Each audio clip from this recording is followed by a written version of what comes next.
ஆசீர்வதிக்கும் தேவன் நம்மை ஆசீர்வதிப்பாரே.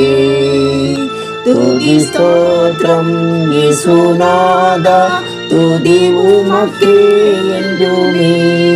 இன்று ஒரு வசனம். ஒவ்வொன்றிற்கும் ஒவ்வொரு காலம் உண்டு.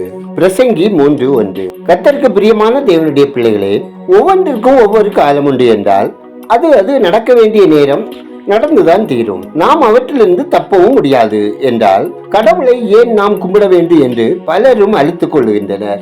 ஆனால் புது புது நன்மைகளை பெற்றுக் கொள்ளும் போது கடவுளுக்கு நன்றி கூட சொல்ல தவறி விடுகிறார்கள். காலம் என்பது மிகவும் முக்கியம்.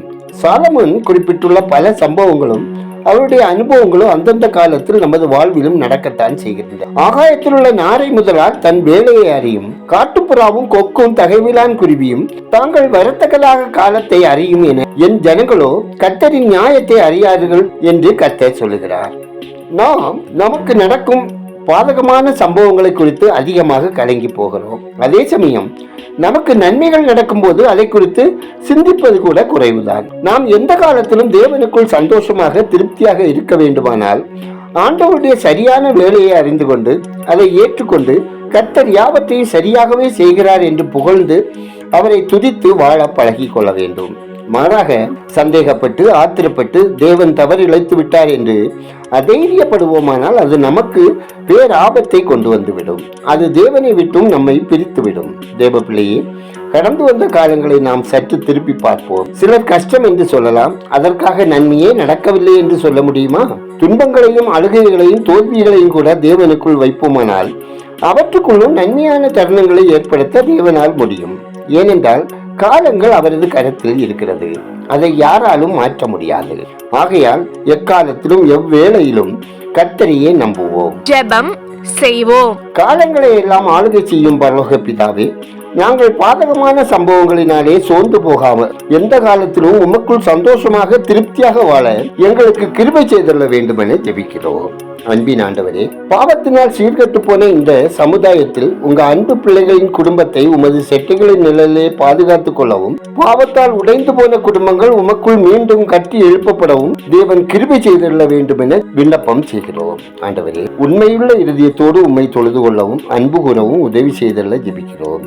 ஆண்டவரே, எங்கள் கண்ணீரை களிப்பாக மாற்றி நாங்கள் கர்த்தருக்கு சாட்சியாய் வாழ, நன்மை பெற்ற நாங்கள் மற்றவர்களுக்கு நன்மை செய்கிறவர்களாக வாழ தேவன் எங்களை வழிநடத்திட வேண்டுமா ஜெபிக்கிறோம்.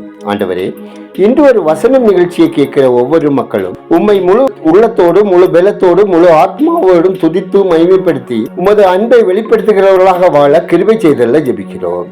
ஆண்டவரே, ஒவ்வொருவரும் தீமைக்கு விலக்கி தங்களை காத்துக் கொள்ளவும் உம்மை விட்டு விலகாமலும் உம்மில் நிலைத்திருக்க அவர்கள் ஆசீர்வாதமாய் வாழ தேவரீர் இரக்கம் செய்தல்ல வேண்டும் எனவும் ஜெபிக்கிறோம். ஆண்டவரே, ஆண்டிறுதி தேர்வு எழுதுகிற பிள்ளைகள் ஒவ்வொருவரும் கர்த்தருடைய ஆசீர்வாதமும் ஆரோக்கியமும் சுகமும் பலனும் ஞானமும் ஒத்தாசையும் கிருபையும் தந்து சிறப்பான மதிப்பெண்கள் பெற்று வெற்றி அடை செய்ய தேவன் இரக்கம் செய்திட வேண்டுமாய் ஜெபிக்கிறோம். ஆண்டவரே, எங்கள் கையின் பிரயாசங்கள் வீணாய் உலக இச்சைகளுக்கும் ஆடம்பரங்களுக்கும் வட்டிக்கும் செலவிடப்படாமல் எங்கள் குடும்ப தேவைகளில் சித்தப்படி செலவிடப்படவும் எங்களுக்கு அனுகிரகம் தந்தள்ள வேண்டும் என ஜெபிக்கிறோம். ஆண்டவரே, நாங்கள் சோம்பலாய் வீட்டில் அமர்ந்து விடாமல் எங்கள் தகுதிக்கேற்ற வேலைகளை பெற்று உழைத்திட உங்க கிருபை தந்தள்ளுங்க. கர்த்தாவே, எங்கள் ஆவி ஆத்மா சரீரம் குற்றமற்றதாக காக்கப்படவும் பரிசுத்தமாக வாழவும் ரட்சிப்பில் கலிகூறவும் பரிசுத்தாவியானவரின் ஆளுகை எங்களுக்கு தந்தள்ள வேண்டும் என விண்ணப்பிக்கிறோம். ஆண்டவரே, ஒவ்வொரு குடும்பத்திலும் அவரவர் தேவைகள் சந்திக்கப்படவும் ஒவ்வொருவரின் வருமானம் பொருளாதாரம் அப்பம் தண்ணீர் ஆசீர்வதிக்கப்படவும் வேலை தொழில் வியாபாரம் விவசாயம் விருத்தி அடையவும் கர்த்தருக்கு சாட்சியாய் வாழவும் நன்மை செய்கிறவர்களாக வாழவும் தேவன் இரக்கம் செய்திட வேண்டுமா ஜெபிக்கிறோம். ஆண்டவரே, கடன் சுமையினால் கஷ்டப்படுவோர் கடன்களை செலுப்பி தீர்ப்பதற்கான வாசல்கள் திறந்தளவும் பயணம் செய்கிறவர்கள் தேவ பாதுகாப்பை பெற்று ஆபத்து மோசங்களுக்கு விலக்கி காக்கப்படவும் ஜெபிக்கிறோம். கர்த்தாவே, விபத்தினால் பாதிக்கப்பட்டு மருத்துவமனைகளிலே சிகிச்சை பெறுகிறவர்களுக்கும் வீடுகளில் படுக்கையில் இருப்பவர்களுக்கும் உங்க ஆதரின் கரம் ஒவ்வொருவரையும் தொட்டு உமது தழும்புகளால் குணப்படுத்தி பூர்ண ஆயுசுடன் வாழ கிருபை தந்தல்ல ஜெபிக்கிறோம். ஆண்டவரே, தங்களுக்கு அருமையானவர்களை இழந்து தவிக்கிற ஒவ்வொரு மக்களும் ஆறுதல் அடையவும் அவர்களுக்கு தேவன் சமாதானத்தை தந்தள்ளி காத்துக்கொள்ள வேண்டும் எனவும் ஜெபிக்கிறோம். ஆண்டவரே, மது போதை பான்பரக்கு புகையிலை போதை காளான் கஞ்சா போன்ற போதைக்கு அடிமையானவர்கள் பாவக்கட்டுகளிலிருந்து விடுவிக்கப்படவும் வழிநடத்திட ஜெபிக்கிறோம். ஆண்டவரே, வேலைக்காக முயற்சிக்கிறவர்களுக்கு தகுதிக்கேற்ற வேலை வாய்ப்பு கிடைத்திடவும், திருமண வயதடைந்த வாலிப பிள்ளைகளுக்கு ஏற்ற வாழ்க்கை துணை தந்தள்ளவும், கர்ப்பஸ்திரிகளுக்கு ஆரோக்கியமான சுகப்பிரசவம் உண்டாகவும், கர்ப்பத்தின் கனிக்காக வேண்டுதல் செய்பவர்கள் கண்ணீர் துடைக்கப்படவும், சந்தானம் விருத்தி அடையவும் ஜெபிக்கிறோம். எங்கள் ஜெபத்தை கேட்பவரே, அதற்கேற்ற பதில் தருகிறவரே, உமக்கு நன்றி சொல்கிறோம். துதிகரமையுமே உமக்கே செலுத்துகிறோம். இயேசுவின் நாமத்தில் ஜெபிக்கிறோம் எங்கள் ஜெபங்களும் நல்ல பிதாவே. ஆமேன்.